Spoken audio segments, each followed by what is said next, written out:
Senhor, eu encontrei. Milagres fizestes em mim, em tua palavra, Senhor. Tua palavra, em tua palavra, Senhor, me edifiquei. Graças a Deus, louvado seja Deus. Hoje nós estaremos então apresentando mais um estudo da série Pontos de Fé da Igreja de Deus. No programa passado nós apresentamos o 6º ponto de fé da Igreja de Deus, a queda do homem. Como sempre nós fazemos uma recapitulação do programa anterior. No programa número 6 nós mostramos por meio das Escrituras que é impossível uma pessoa acessar a salvação se ela não conseguir crer que é um descendente de Adão. Mostramos que em todas as Escrituras a queda de Adão e Eva é entendida como a queda de toda a humanidade. Que o diabo conseguiu enganar toda a humanidade um dia. Que Adão e Eva pecaram antes de comer o fruto proibido. Que comer o fruto foi apenas a consequência de duvidarem da palavra de Deus. Deixamos claro, muito claro, que firmar na verdade é a nossa maior arma contra o diabo. Que a confiança em Deus, a fé, é um escudo contra os dardos do maligno. Mostramos também que Adão e Eva, por duvidarem da palavra de Deus, condenou todos os seus descendentes. Assim a terra deixou de ser o reino dos céus. Se você não ouviu o programa passado, solicite e enviaremos o áudio a você. Hoje traremos o 7º ponto de fé da Igreja de Deus com o tema Punição dos ímpios. E assim nós vamos iniciar com Provérbios 2, versículo 21 e 22. Porque os retos habitarão a terra, e os íntegros permanecerão nela. Mas os ímpios serão arrancados da terra, e os alaivosos serão dela exterminados. Os ímpios serão arrancados da terra, e os retos habitarão nela. Amém. Os retos habitam na terra, e os ímpios são arrancados. Para uma fé verdadeira, é necessário a compreensão das Escrituras a partir dos relatos de Gênesis. Quais são esses relatos? A forma como o homem foi criado, a queda da humanidade, as consequências da má escolha, a morte como resultado por duvidar da palavra de Deus e, por fim, a promessa de um Salvador. A partir desses relatos, nós temos uma fé verdadeira. E, infelizmente, por não dar a devida atenção ao relato de Gênesis, a grande maioria dos cristãos tem uma fé não harmônica com as Escrituras. Infelizmente, é isso que tem acontecido. Através dos capítulos de Gênesis que narram o fracasso de Adão, podemos entender que, após o pecado, o homem perdeu acesso à fonte da vida. Vamos ler esse relato? Gênesis 3, versículo 22 ao 24. Então disse o Senhor Deus: Eis que o homem é como um de nós, sabendo o bem e o mal. Ora, para que não estenda a sua mão, e tome também da árvore da vida, e coma e viva eternamente, o Senhor Deus, pois, o lançou fora do jardim do Éden, para lavrar a terra de que fora tomado. E havendo lançado fora o homem, pôs querubins ao oriente do jardim do Éden, e uma espada inflamada, que andava ao redor para guardar o caminho da árvore da vida. Então, assim, nós temos Deus tomando providência para que o homem não vivesse eternamente no pecado. Deus guarda o caminho da árvore da vida. Sim. O texto que acabamos de ler é a maior prova de que o homem morre. Se é verdade, eu digo, o ensinamento da imortalidade de parte do homem, que sentido fez a ação de Deus em guardar a árvore da vida? Que sentido fez, cooperador Giliardi? Nenhum sentido. Não faria sentido. O homem já era imortal, né? Isso. Deus estaria fazendo algo desnecessário. Fica claro que Deus tomou providências no sentido de evitar que o sofrimento da humanidade em pecado fosse eterno. Eu não consigo ver esta ação de Deus como um castigo, mas vejo como um ato de amor e de misericórdia da parte de Deus. Você já imaginou como seria viver eternamente em pecado? Imaginou já, cooperador Giliardi, como seria? Seria bastante ruim, Mendes Lucas. Agora, o que não dá, cooperador Giliardi, para entender, eu não consigo entender qual o sentido da grande maioria da cristandade manter a doutrina do tormento eterno. Qual o sentido? Não faz sentido nenhum. Não sei, não tem sentido. Quando o próprio Deus diz, vivo eu, diz o próprio Deus, que não tem o prazer na morte do ímpio, mas que o ímpio se converta do seu caminho e viva. Ezequiel 33:11. Por essas palavras, podemos excluir qualquer hipótese de que da parte de Deus exista um tormento eterno. Após o pecado, Deus disse que a vida de Adão e Eva teria um fim e que eles voltariam ao pó. Deus disse em Gênesis 3, versículo 17 e 19. Deus disse a Adão: porquanto destes ouvidos à voz da tua mulher, e comestes da árvore de que te ordenei, dizendo, não comerás dela. Maldita é a terra por causa de ti. Com dor comerás dela todos os dias da tua vida. No suor do teu rosto comerás o teu pão, até que te tornes à terra, porque dela foste tomado, porquanto és pó, e em pó te tornarás. Nós vemos que o próprio Deus disse a Adão que nós somos pó. Para o pó, né? Nós voltaremos. Isso. É isso. Voltaremos para o pó. Tu és pó. Se a doutrina da imortalidade da alma e o tormento eterno fossem verdadeiras, eu não tenho dúvida que estariam bem claros no relato da queda de Adão e Eva. Isso estaria bem relatado e bem fundamentado no Gênesis. Não é isso, cooperador Giliardi? Sim, lá nós entendemos que é o início da composição do homem. E esta doutrina é uma doutrina tomada de fora, é uma doutrina que não está dentro das Escrituras, mas que os homens tomaram de fora e trouxeram para dentro de um pensamento que não é o que Deus pensou para nós. Infelizmente. As Escrituras afirmam a morte como consequência do pecado de Adão e Eva. Nós vamos ler isso em Romanos 5:12, por um homem entrou o pecado no mundo, e pelo pecado a morte passou a todos os homens. Romanos 5:17. Pela ofensa de um só, a morte reinou por esse. 1 Coríntios 15:21. A morte veio por um homem. Todos morrem em Adão. 1 Coríntios 15:22. Nós temos também Efésios 2:1. Mortos em ofensas e pecados. Efésios 2:5. Mortos em nossas ofensas. Colossenses 2:13. Mortos nos pecados. Não há dúvida de que a consequência do pecado, da dúvida de Adão e Eva quanto à palavra de Deus, trouxe a morte. Diante de todo o sofrimento causado pelo pecado no mundo, eu digo e trago aqui, Jó vê a morte como um descanso. Jó 17, versículo 15 e 16, ele diz assim, onde, pois, estaria agora a minha esperança? Sim, a minha esperança. Quem a poderá ver? As barras da sepultura descerão quando juntamente no pó temos descanso. Não existe base bíblica para consciência e tormento após a morte. Não existe. Também Jó 30, versículo 23. Porque eu sei que me levarás à morte, e à casa do ajuntamento determinada a todos os viventes. Determinada a todos os viventes. Vamos ouvir o que Jó dizia a respeito dos que morrem. Ele dizia assim, a secura e o calor desfazem as águas da neve. Assim desfará a sepultura aos que pecaram. A madre se aquecerá dele, os vermes o comerão gostosamente, nunca mais haverá lembrança dele, e a iniquidade se quebrará como uma árvore. Jó 24, versículo 19 e 20. Assim, eu digo, se dá a volta do homem ao pó. O entendimento de Jó a respeito do destino dos mortos está em harmonia com a palavra de Deus. Deixar de existir é o destino dos pecadores.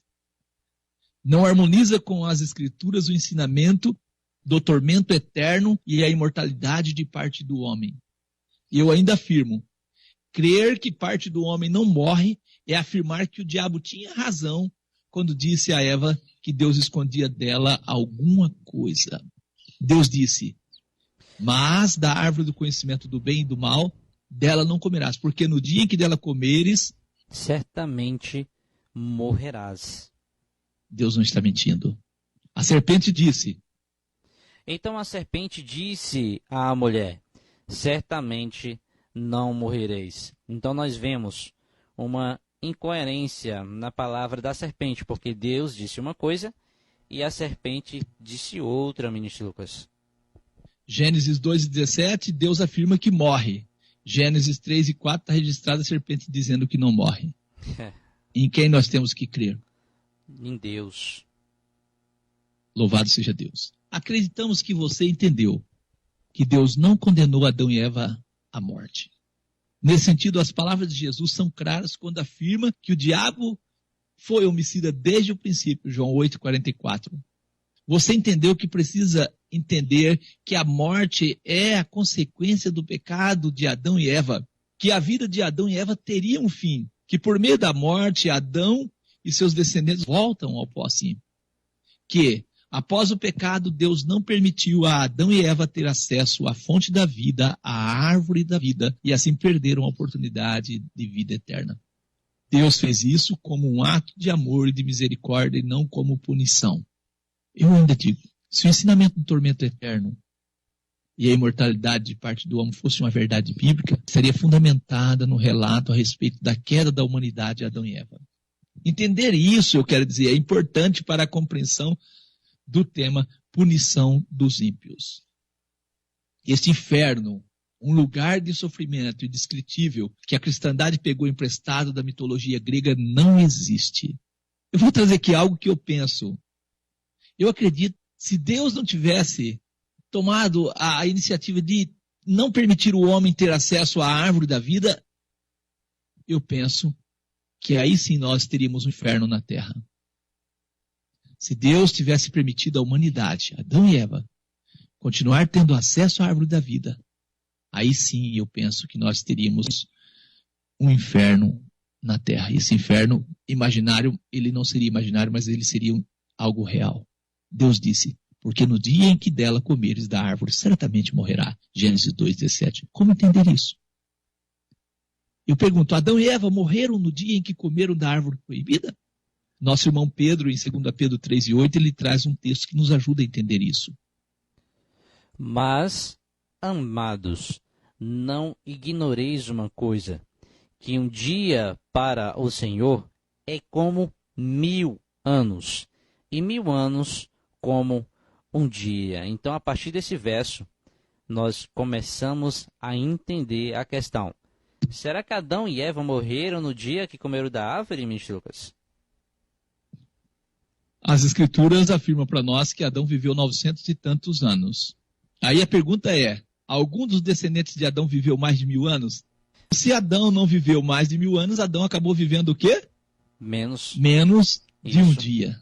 Verdade. Então podemos concluir, por aí tirarmos algumas conclusões. Nosso irmão Tiago, falando da curta duração da vida, ele diz: digo-vos que não sabeis o que acontecerá amanhã. Por quê? Que é a vossa vida? É um vapor que aparece por um pouco e depois se desvanece. Tiago 4, versículo 14. Qual a punição recebe os que vivem na prática do pecado? É uma pergunta boa. Qual é a punição que recebe os que vivem na prática do pecado? E quem é que traz essa punição? Será que é Deus que pune os pecadores? Vamos ler? Romanos 5:12. Portanto, como por um homem entrou o pecado do mundo, e pelo pecado a morte, também a morte passou a todos os homens, por isso que todos pecaram. Tem mais alguns versos que eu gostaria de compartilhar, que também vai nesse sentido. 1 Coríntios 15:22. Todos morrem em Adão. Romanos 5:17. Pela ofensa de um só, a morte reinou por esse. 1 Coríntios 15:21. A morte veio por um homem. Romanos 5:15. Pela ofensa de um, morreram muitos. Romanos 6:23. Porque o salário do pecado é a morte. A pergunta é, qual a punição recebe os que vivem na prática do pecado e quem é que dá essa punição? Está bem claro. Todos morrem. Não é Deus que pune. Não foi Deus que puniu os homens à morte, foi Adão que puniu os homens à morte. O plano de Deus é mudar, reverter esta história, reverter essa consequência. Vamos consultar a palavra morrer. Poucas pessoas acabam que não dão importância à palavra morrer. Morrer, aniquilar-se, deixar de ser ou de ter existência, extinguir-se e acabar, isso é morrer. Tem pessoas que pregam, se você não aceitar Jesus, você vai receber de Deus um castigo eterno, será condenado. Onde é que está escrito isso? Quem condenou a humanidade e condenou ao quê? Foi Adão. Foi Adão. Eu sugiro recordarmos os textos que acabamos de ler. Todos morrem Adão, pela ofensa de um, a morte reinou, a morte veio por um homem, pela ofensa de um morreram muitos, porque o salário do pecado é a morte. Convidamos você para uma leitura que vai nos ajudar na compreensão do tema punição dos ímpios. João 3, versículo 14 ao 19.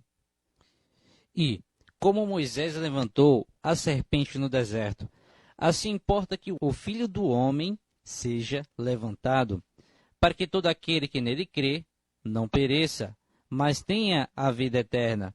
Porque Deus amou o mundo de tal maneira que deu seu Filho unigênito, para que todo aquele que nele crê não pereça, mas tenha a vida eterna. Porque Deus enviou seu Filho ao mundo, não para que condenasse o mundo, mas para que o mundo fosse salvo por ele. Quem crer nele não é condenado, mas quem não crê já está condenado, porquanto não crê no nome do unigênito Filho de Deus. E a condenação é esta, que a luz veio ao mundo, e os homens amaram mais as trevas do que a luz, porque as suas obras eram más. Para que todo aquele que nele crê não pereça. Não pereça. Todo aquele que nele crê não pereça, mas tenha a vida eterna. Deus enviou seu Filho não para que condenasse o mundo, mas para que o mundo fosse salvo por ele. Quem crê nele não é condenado, mas quem não crê já está condenado. Você sabe o que é perecer? Vamos consultar a palavra perecer. Perecer é deixar de viver, morrer, ter fim, acabar-se, extinguir-se. O que nós vemos aqui é aquele que aceita Jesus não vai perecer, ou seja, deixar de viver, morrer, não vai ter fim, não vai acabar-se, não vai extinguir-se, ministro Lucas. Agora, quem não quer crer em Jesus e crer no caminho que Deus proveu para a sua salvação, esse vai deixar de existir. Ele não vai sofrer no inferno de tormento. Não é isso que as Escrituras ensinam, isso é ideia pegada de fora das Escrituras. Infelizmente, as pessoas misturam ideias de fora com aquilo que as Escrituras ensinam e aí faz essa confusão toda aí. Sim. Vai perecer, deixar de viver, morrer, ter fim, acabar-se, extinguir-se. João 3, versículo 14 e 15, o nosso Senhor, falando com Nicodemos, ele diz, como Moisés levantou a serpente no deserto, assim importa que o Filho do Homem seja levantado, para que todo aquele que nele crê não pereça, mas tenha a vida eterna. Nós temos esse relato que está em Números 21, versículos 5 ao 9. A pessoa que fosse picada pela serpente morreria na certa, porém ao olhar para a serpente de bronze ela vivia. Vamos trazer esse relato, Números 21, versículos 5 ao 9. O povo falou contra Deus e contra Moisés. Eles disseram assim, por que nos fizeste subir do Egito para que morrêssemos neste deserto? Pois aqui nem pão, nem água há. E nós estamos fastiados desse pão vil. Então o Senhor mandou entre o povo serpentes ardentes que picavam e o povo morria. Por isso o povo veio a Moisés e disse, Moisés, havemos pecado, porquanto temos falado contra o Senhor e contra ti. Ora ao Senhor para que tire de nós essas serpentes. Então Moisés orou pelo povo. E disse o Senhor a Moisés, faze-te uma serpente ardente e põe-na sobre uma haste. E será que viverá todo que, tendo sido picado, olhar para ela? Moisés fez a serpente de metal e pô-la sobre uma haste. E sucedia que, picando alguma serpente a alguém, quando essa pessoa olhava para a serpente de metal, ela vivia. Eu creio que você entendeu. Os homens morrem por não crer no meio de salvação oferecido por Deus. Assim como as pessoas morriam por não olhar para a serpente de metal. Foi por isso que Jesus disse, assim como Moisés levantou a serpente no deserto, importa que o Filho do Homem seja levantado. Para quê? Para que todo aquele que nele crê não pereça, mas tenha vida eterna. Você tem que crer para não perecer. Assim, achamos sentido nas palavras de Jesus. Por isso vos disse que morrereis em vossos pecados. Porque se não credes que eu sou, morrereis em vossos pecados. João 8, versículo 24. Nós temos o registro de João 5:24 também.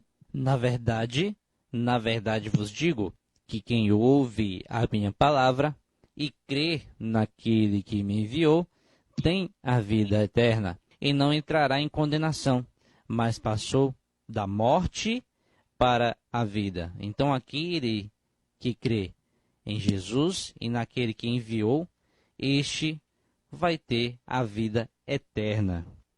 Ele passa do estado da morte para a vida. Amém. Nosso irmão Paulo confirma as palavras de Jesus em Romanos 6:23, porque o salário do pecado é a morte, mas o dom gratuito de Deus é a vida eterna por Cristo Jesus, o nosso Senhor. Jesus, quando falava, pregava para os seus conterrâneos, em João 5:40 está o registro, ele diz assim: não quereis vir a mim para terdes vida?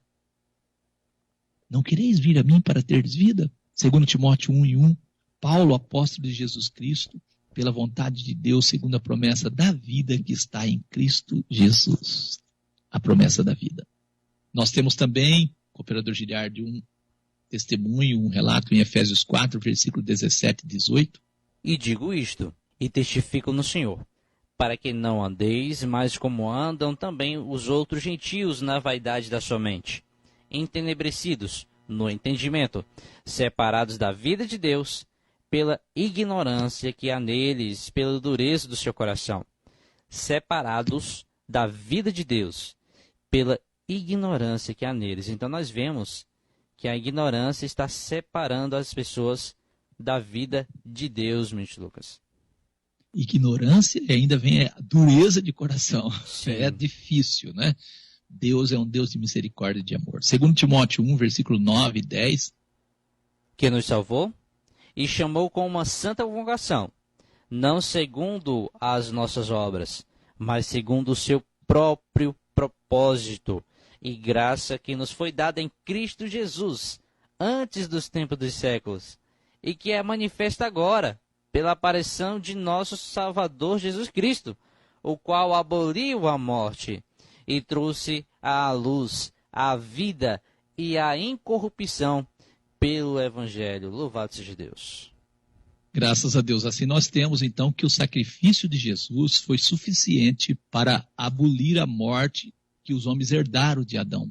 Amém.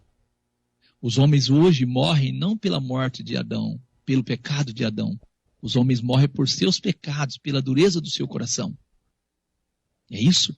Porque Deus transformou por meio da morte e ressurreição de Jesus a morte que Adão trouxe em um sono. O problema dos homens está nas escolhas que eles fazem hoje e na segunda o quê? Morte. Segunda morte. Esse é o problema, a segunda morte. Os homens não aceitam olhar para Jesus. João 3, versículo 17 ao 19, porque Deus enviou seu Filho ao mundo, não para que condenasse o mundo, mas para que o mundo fosse salvo por ele. Quem crê nele não é condenado. Mas quem não crê já está condenado por quanto não crê no nome do unigênito Filho de Deus. E a condenação é esta, que a luz veio ao mundo, e os homens amaram mais as trevas do que a luz, porque as suas obras eram más. Vamos consultar a palavra condenação. Condenação é o quê? Julgamento que condena alguém a uma pena. Sentença final em que o juiz ou o tribunal reconhece o réu como culpado e lhe põe uma pena. Então aquele que não crê já está condenado, né? Nós vemos aí o significado, Mr. Lucas. Nós temos também Romanos 2, versículo 2 ao 8. E bem sabemos que o juízo de Deus é segundo a verdade sobre os que tais coisas fazem.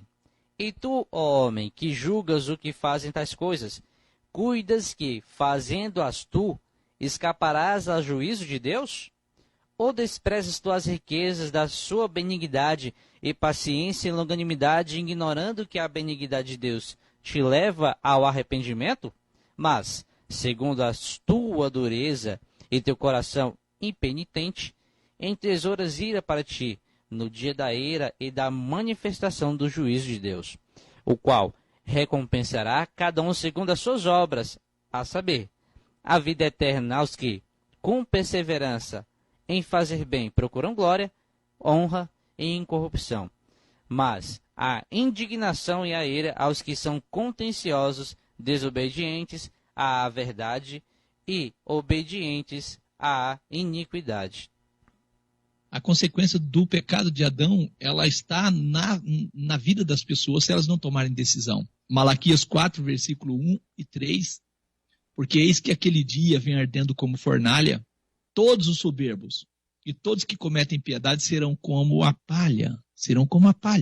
E o dia que está para vir os abrasará, diz o Senhor dos Exércitos, de sorte que não deixará nem raiz e nem ramo. Não vai deixar nem raiz e nem ramo daqueles que cometem piedade. Mas para vós que temeis o meu nome, nascerá o sol da justiça, e cura trará nas suas asas. E saireis e saltareis como bezerros da estribaria, e pisareis os ímpios, porque se farão cinza debaixo das plantas de vossos pés, naquele dia que estou preparando, diz o Senhor dos Exércitos. Não há punição eterna. Os ímpios se farão o quê? Cinza. Nós temos Apocalipse 20, versículo 7 ao 9. E acabando-se os meus anos, Satanás será solto da sua prisão, e sairá a enganar as nações que estão sobre os 4 cantos da terra, Gog e Magog, cujo número é como a areia do mar, para as ajuntar em batalha. E subiram sobre a largura da terra, e cercaram o arraial dos santos, e a cidade amada. E de Deus desceu fogo do céu, e os devorou. Assim nós temos então a palavra devorou. Devorou é destruir rapidamente e completamente. Não há ideia de ficar queimando para sempre. Desceu fogo do céu e os devorou.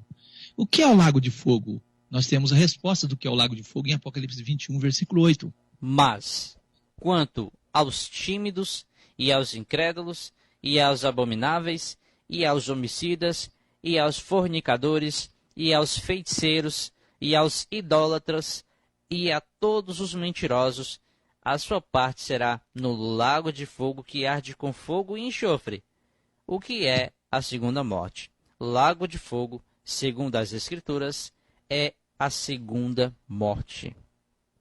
É a extinção, é o fim do pecado e do pecador. Deus é justo. Os salvos recebem a vida eterna e os perdidos a morte eterna. Não é um lugar de sofrimento. E eu digo que Deus não deseja que os homens fiquem sofrendo eternamente. Se Deus quisesse isso, Deus deixava Adão comer da árvore da vida. Não era isso, cooperador Giliardi? Era só deixar o caminho aberto, sem ter ânimo nenhum. Era só deixar. Deixava comer da árvore da vida e eles viveriam eternamente no pecado. Deus não fez isso porque não deseja que o homem sofra eternamente. Assim, por meio do profeta Ezequiel, no capítulo 18, versículo 23 e o 32, Deus diz: desejaria eu, de qualquer maneira, a morte do ímpio? Diz o Senhor Deus: não desejo, antes desejo que se converta do seu caminho e viva. Lançai de vós todas as vossas transgressões com que transgrediste, e fazei-vos um coração novo e um espírito novo. Pois por que razão morrereis, ó casa de Israel? Porque não tenho prazer na morte do que morre, diz o Senhor Deus. Convertei-vos, pois, e viverei. Deus quer que os homens se convertam e vivam. Satanás é homicida, deseja a morte do homem. Deus, por meio do sacrifício do nosso Senhor Jesus, deseja que os homens vivam. E assim nós encerramos mais um programa em nome de Jesus. E no próximo estudo, nós estaremos trazendo o 8º ponto de fé da Igreja de Deus, o plano de Deus para a salvação do homem. Que Deus seja louvado.